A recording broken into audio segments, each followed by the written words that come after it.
today's lecture to be able to welcome Paddy Woodworth. Paddy is an adjunct professor here at UCB. He is well known, well loved here, spoken here before. We're very lucky to have him. He's also an expert on Spain, regional identities, a journalist, an environmentalist as well, I hear, and an author. So this is a really absolutely fantastic opportunity to hear about the current Catalan crisis and some of the historical and political roots of that. So I think the format of the talk will be about half an hour, is that right? And then Paddy would like to open the floor to questions, anything you want to ask him, anything at all. So please do, so we can make some more of a kind of a debate and get some questions as well from the audience. Okay, whenever you're ready. Thank you very much, Pascal, and thank you for inviting me. Thank you all for coming. Originally, I was going to do something much more general about regions, nations, nationalities within the Spanish state, but I guess most of you, maybe all of you, have seen images from Catalonia over the last few days that many people are finding quite shocking in a European democracy, though why they're finding them shocking, I think, is something we perhaps need to examine as well and not take entirely for granted. Before I start, maybe I might ask, is anybody here from Catalonia?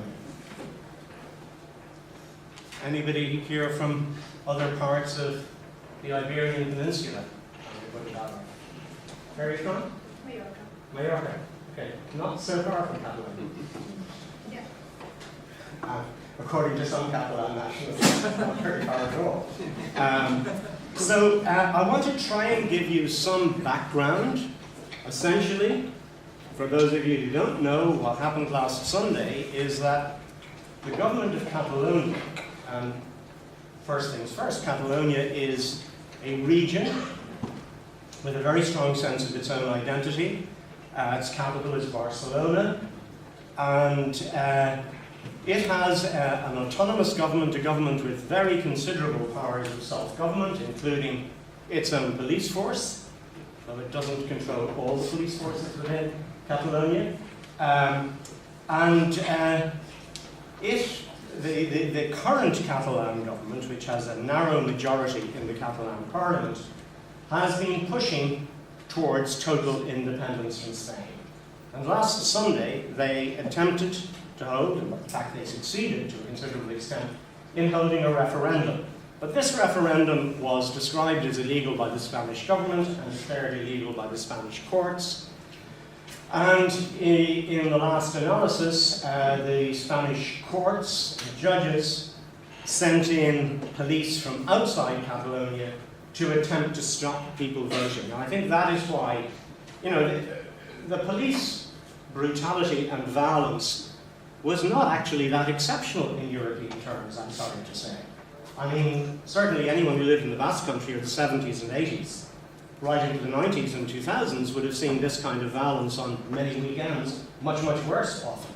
We've seen much worse in Northern Ireland. But I think what was shocking about what happened in Catalonia on Sunday to European Democrats, and what's puzzling people, is that these were police dragging people, including, a woman of 80, out of polling stations, stopping them voting. And a lot of people would say, well, even if the referendum is illegal and you're not going to recognise the results, you actually have to stop people expressing their views in this way. So those are the kind of issues that come up. But to kind of begin to understand what happened on Sunday, here is an elderly woman being unceremonially dragged out of a polling station by Spanish police. And I think, hopefully, towards the end we might talk about what happens next, because things are moving very, very far, and very sober commentators like Neil Acheson in The Observer on Sunday is actually talking about tanks on the streets of Barcelona, that, that we could be there within a week or two. It's conceivable. Most of us absolutely hope not, but it's certainly conceivable. So I think to understand what's happening in Catalonia, you've got to go back to Spain's transition to democracy in the late 1970s. So Spain was a dictatorship after a very bloody civil war, when General Franco and other right-wing, in my view, fascist groups usurped power from the democratically elected government of the Second Republic, fought a very brutal 3-year civil war and imposed a military dictatorship on the Spanish people for the next 40 years. And with the death of Franco in 1975, basically there were two approaches that Democrats took. One was rupture, breaking, that you had to break the connection between the dictatorship and any new democracy. And the other was reform, that you can somehow reform a dictatorship and turn it into a democracy. And essentially the reform option won out. So democracy in Spain is a result of a negotiation between democratic parties, Christian Democrats, socialists, communists, and regional nationalist parties like Catalan nationalists, Basque nationalists, and the heirs of a dictatorship. So the Prime Minister of Spain, under the first two democratically elected governments in the 70s and early 80s, Adolfo Suarez, had been the General Secretary of the dictator's national movement. My view, if you can any objective view of a fascist organization. But I guess Adolfo Suarez did convert, when it was convenient to do so, to democracy. But I'm more interested in looking at what the democratic parties were doing and what they were doing relevant to these issues of regional nationalism. Now, this photograph here shows a demonstration in Biarritz, which is in the French part of the Basque Country, in 1974. And this man with glasses towards the front is Chiqui Venegas, who became one of the most senior figures in Spanish socialist governments and socialist administrations in the 1980s and 1990s. And here you have Chiqui Venegas carrying a banner which in the Basque language is calling for not only self-government, autogobernura, but also self-determination. So both the Socialist Party and the Communist Party, which were the two biggest democratic parties in Spain, both of them had, as part of their party statutes, that Catalonia and the Basque Country and a third region called Galicia, that all these regions had the right to self-determination. And Basque nationalists and Catalan nationalists were in alliance with these Spanish parties on that basis. But when they came to negotiate the transition to democracy, the socialists, the communists, the Christian Democrats dropped self-determination off the table. And there were good reasons for doing that. I don't want to oversimplify it. There were good reasons for doing it. There were bad reasons for doing it as well. But the good reason for doing it was that they were scared. Here they were negotiating with the heirs of a military dictatorship, and the military are in the next room, listening to every word, and they are very, very willing to come in and take over again. So, you know, would putting self-determination in the Spanish Constitution, would that have been a bridge too far? Would it have led to another civil war? Maybe. So I'm not saying it was simple, but I am pointing out that there has been a shift, which often people in these parties don't recognize. They now talk, and have talked since the 1980s, about self-determination for the Basques or the Catalans, as if it was something anti-democratic and absolutely inconceivable. But they were quite comfortable with the idea in an earlier period. So I think that has led to Basque nationalists and Catalan nationalists feeling a sense of betrayal, feeling that their democratic allies against the dictatorship have let them down, and that they have never given them a choice about whether or not they want to participate in the Spanish state, or on what basis. So the Constitution, which was negotiated with the heirs of the dictatorship, the Constitution very firmly shuts all doors to self-determination. It says it is based on the indissoluble unity of the Spanish nation, the common and indivisible homeland of all Spaniards. Whoever wrote that sentence wasn't afraid of redundancy, because indissoluble and indivisible, that shows kind of, I think, how tense they were and how insistent they were that it was impossible to change this setup. Now, the Constitution does try and kind of fit other things in. So in what Sebastian Balfour, who's a historian who's written very well about this period, calls semantic engineering, it recognizes the right to self-government of the nationalities and regions of which it is composed, and the solidarity among them all. So it's prepared to give very considerable powers of self-government within the Spanish state to the Basques and the Catalans, and indeed, as it turned out, to all 17 regions in Spain. But there's a curious thing here, again, the semantics. They talk about nationalities. It became very, very controversial 10 years ago whether Catalonia, in a new statute of autonomy, could describe itself not as a nationality, but as a nation. And it's almost scary to think that people may be about to go to war over whether you're a nation or a nationality.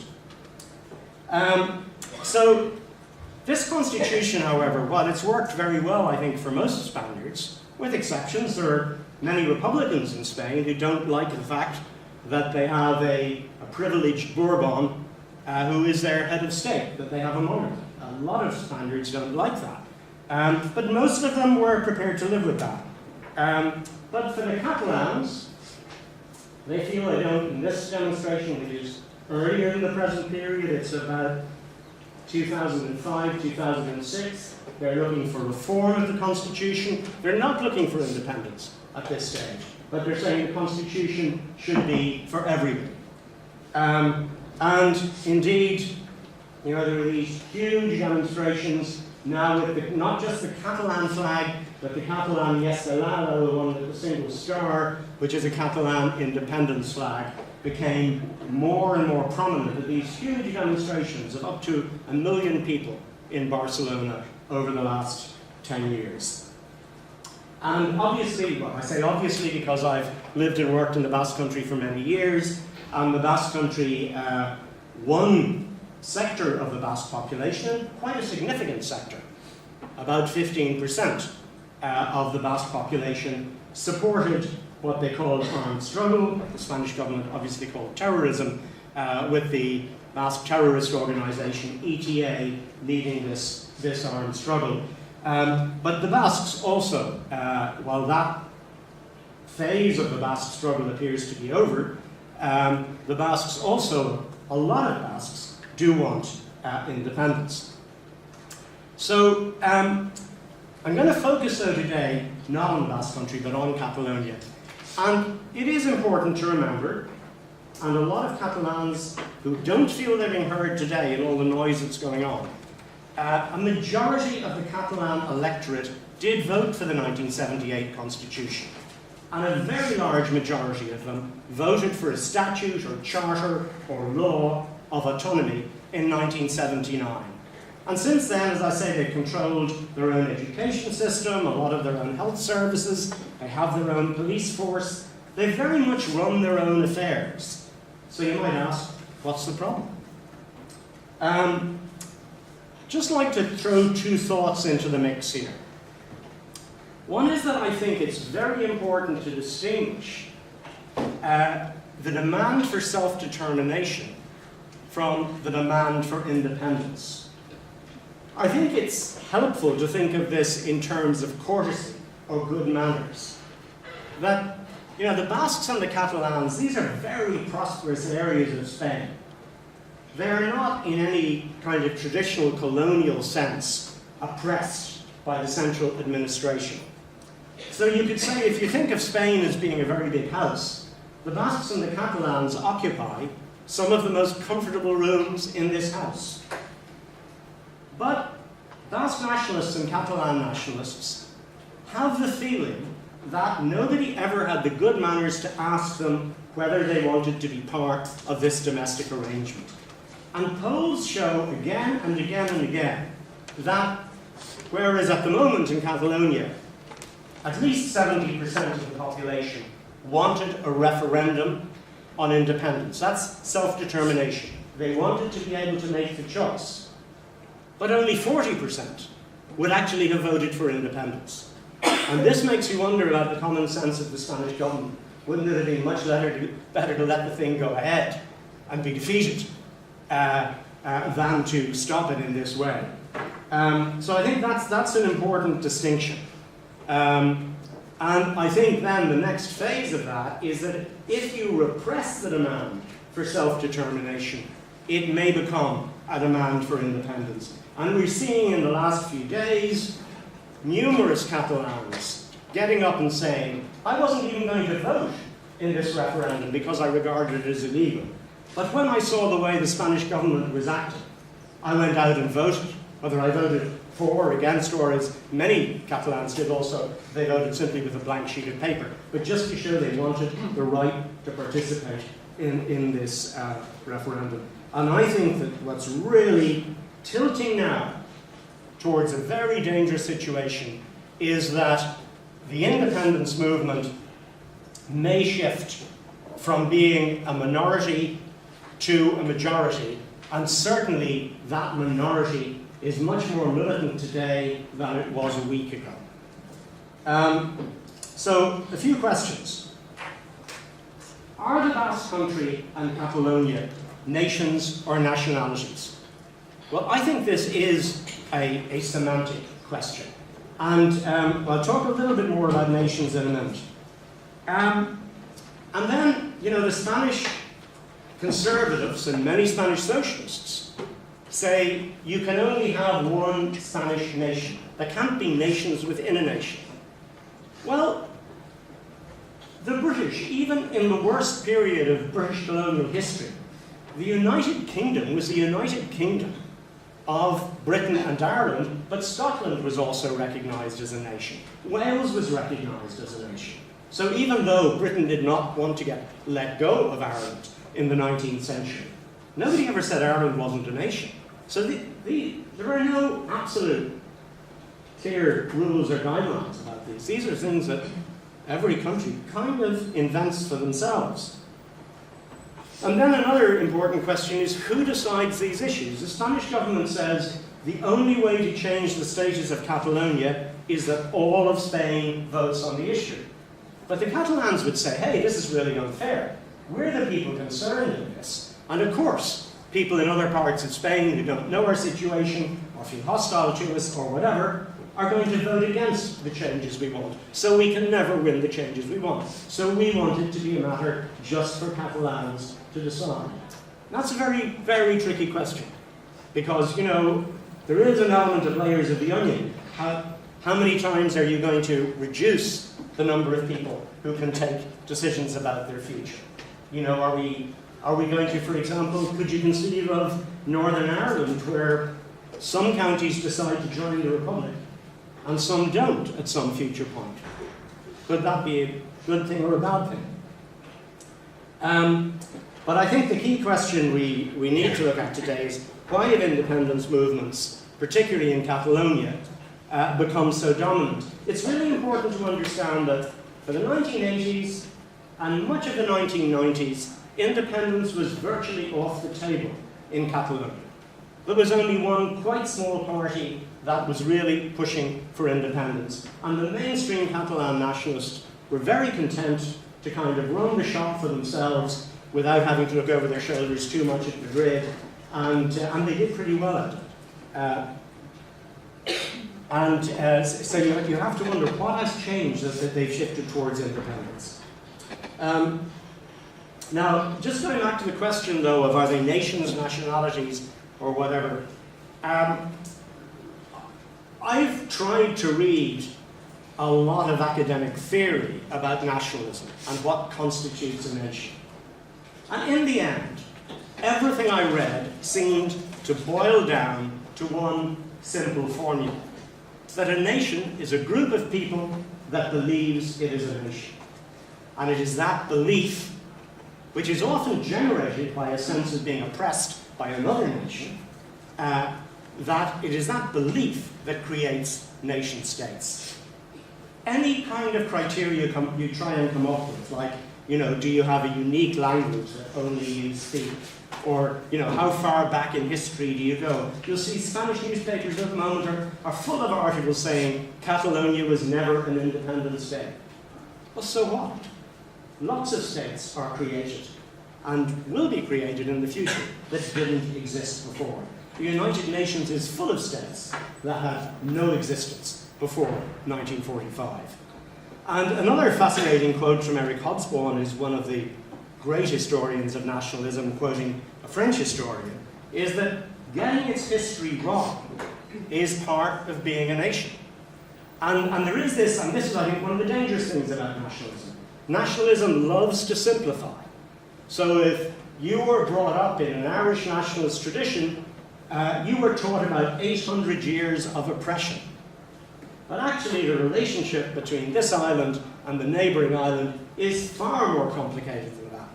And you have to actually deal with the fact that the first people from the neighbouring island who came here in arms came here invited by one Irish warlord to fight against another Irish warlord. And that pattern tended to repeat itself. That, so, in a sense, when a nation tries to define itself, you also get narrow definitions that I think have been very damaging in Ireland, like that the Irish nation is only Gaelic speaking. Well, that actually at this stage leaves only about 3% of us as part of the Irish nation. Or that the Irish nation is somehow Catholic. That is a concept you still come across very, very widely in Irish America. And you kind of try and talk to them about Wolfe Tone or Thomas Davis or Charles Stewart Parnell or first Irish president Douglas Hyde being a Protestant, and they get baffled. So there is this dangerous tendency in nationalism to simplify, and I'm afraid that both Spanish nationalists in Madrid and Catalan nationalists in Barcelona are simplifying their histories at the moment to try and kind of rev up both sides for conflict. Now, the development of Catalan nationalism, I say in the 80s and 90s under this man, Jordi Pujol, it seems to me to have moved the Catalans of these two wonderful words in the Catalan language, which are hard to translate. Seny is something like common sense, and Rauxa is a kind of wild, mad, bacchanalian, drunken abandon. And Catalans kind of say, you know, these are two parts of our national character. We're very rational, but God, we can also get very passionate as well.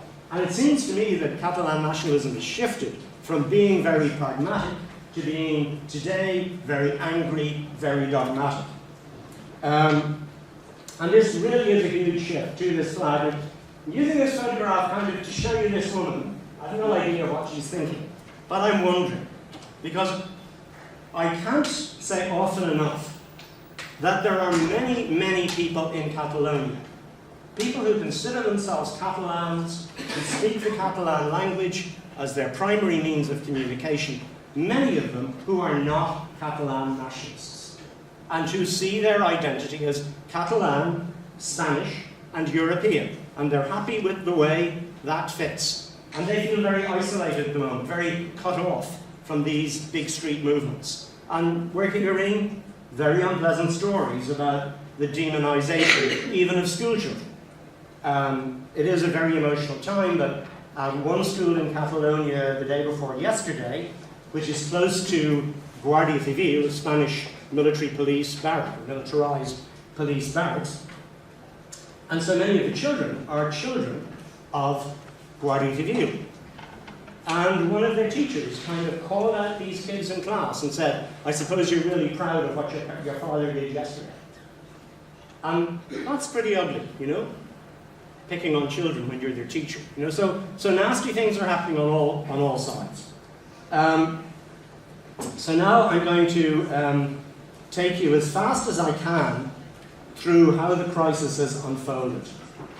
So from 1980 to 2003, mainstream moderate nationalists control the Catalan government, and they do very well out of it. They make a lot of money out of it. There's quite a lot of corruption in the mainstream Catalan Nationalist Party, but they also do a pretty good job. Catalonia has been a very, very vibrant place.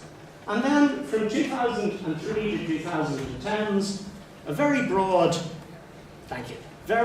coalition comes into power of socialists, but socialists who are sympathetic to Catalan culture, certainly, and see themselves as Catalans. Greens, communists, and left-wing nationalists are in power.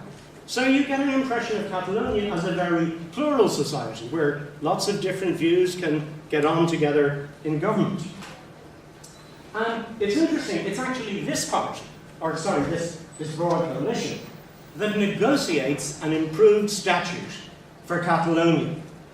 Now, this is passed by a massive majority, I think 80%, give or take, in the Catalan parliament, and it gets through the Madrid parliament as well, though only in a watered-down form, but it does get through. What happens next is that Spanish nationalists in the conservative Partido Popular, who opposed this new statute, particularly but not only because of the use of this word nation instead of nationality, they take the case to the Constitutional Court and the statute is shut down. So for a lot of Catalan nationalists, this was enormously frustrating. They'd gone through all of this negotiation process, and they get through the Spanish parliament, not just their own parliament, and the courts shut it down because of conservative influence. And I could do a whole lecture today on the politicization of the Spanish court system, which is not pretty. So why are the Spanish nationalists doing this? Well, partly because they believe in it. They don't believe Catalonia is a nation. They really believe there's only one Spanish nation. But also because talking tough to Catalans wins votes. And I came across a very shocking quote at the weekend from a senior conservative who actually said, you know, it was much easier to fight Basque nationalism when Basque nationalists were using terrorism. It's really difficult to fight nationalism when people are arguing for it by political means, which begs the question to members of ETA as well, you know, that actually terrorism was a great ally of the Partido Popular, even though its members were shot by ETA, but they gained a lot of votes over the polarization that ETA created. But I think this is a very high price, this polarizing Spanish nationalism. And I'm quoting here Jose Luis Barberia, who is a Basque journalist, but a Basque who is broadly in favor of Spanish nationalism. But he's a thinking man. He's been in a terrible situation, I know him quite well. He was a target of ETA for about 10 years as a journalist with El País. And he's talked to me about how that may have warped his own political perception. But thinking about things coolly, a year and a half ago, he said, 2 years ago now, he said Spanish nationalism should be aware that in its efforts to deny reality and to close off other forms of living together, it may end up without a Spanish state at all. And I think that is what we may be seeing happening today. So I'm going to go a little beyond the 30 minutes, I'm afraid. Another big influence was the economic downturn and the shift in Catalonia towards independence. Was that when the financial crisis really began to bite in 2010 and unemployment soared in Catalonia, you saw a bit of a movement towards independence and towards radicalism generally. And you saw demonstrations beginning where people began to chant, "We are a nation, we decide." Now, I would ask a question here of Catalan nationalists, because Catalan nationalists had run Catalonia for a lot of this period. To what extent are they using the Catalan flag as a fig leaf to cover up their own incompetence and corruption? I think that's an important question we have to ask. And also, is Catalan nationalism an elite nationalism? You do sometimes hear Basque nationalists and Catalan nationalists say extraordinary things, even racist things, about people from other parts of Spain. And they will kind of say things like, Africa begins at our borders, which is doubly racist. And so many people in other parts of Spain are quite resentful of the Catalans because they feel that the Catalans simply do not want to pay their share, because the Catalan economy is more prosperous than other parts of Spain. It often pays more into the national kitty than poorer places. So Isn't that a breakdown in solidarity between rich regions and poor regions on which Europe is based, from which Ireland has, sorry, the European Union is based, and from which Ireland has benefited enormously? So I think there are a lot of problems with Catalan nationalism. But I think the last few years also show that certainly if Catalan nationalists had written a script, the Spanish nationalists followed it to the letter in their responses, and in many ways, by denying Catalan nationalists what they want, they have given them what they want. 2012, on the Catalan National Day, the Diada, huge demonstration, 1 million people for independence. 2012, there is one more attempt by moderate nationalists to negotiate a new deal with Madrid. And actually all they're looking for, they're not looking for nation status, all they're looking for is parity with the Basques. And that is shot down by Madrid. So there is this sensation that, you know, nothing is open to us through negotiation. And in 2012, there is a clear majority in the Catalan parliament that begins to say, right, we want a referendum on independence. Madrid says no. In 2014, there is an informal referendum. It's banned, it goes ahead, there's a turnout of 36% of the electorate, 80% vote for independence. But 80% of 36% is still a minority. But still, a momentum is building. So finally, in 2015, and this is where again I think the Catalan nationalist case gets questionable, they win a majority of seats in elections to the Catalan parliament, but a minority of votes. So while they said that the election was a kind of plebiscite on independence, and that pro-independence parties, yes, have a majority of seats, they have a minority of votes, and an even smaller minority of the whole electorate, including those who didn't vote. So are they really in a position to move towards independence? I mean, many people would say that you shouldn't try and move towards independence unless you can demonstrate that you have, you know, much more than 50 plus 1. You need maybe 60, 65% to consider such a radical change. But then you get this, my view, overreaction from Madrid. Criminal charges are brought against the organisers of the 2014 referendum.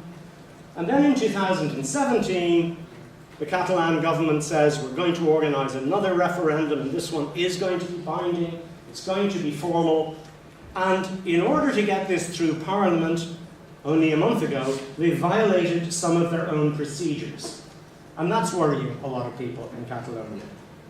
But then, again, Madrid swings back, and it orders the arrest of Catalan officials, seizes millions of voting papers, and we kind of go on to what happened on Sunday, where the referendum does go ahead. I think only 4% of polling stations were actually closed by the police, but we have come to a crisis that everybody could see coming for years, if not for a decade, and it's turned extremely ugly.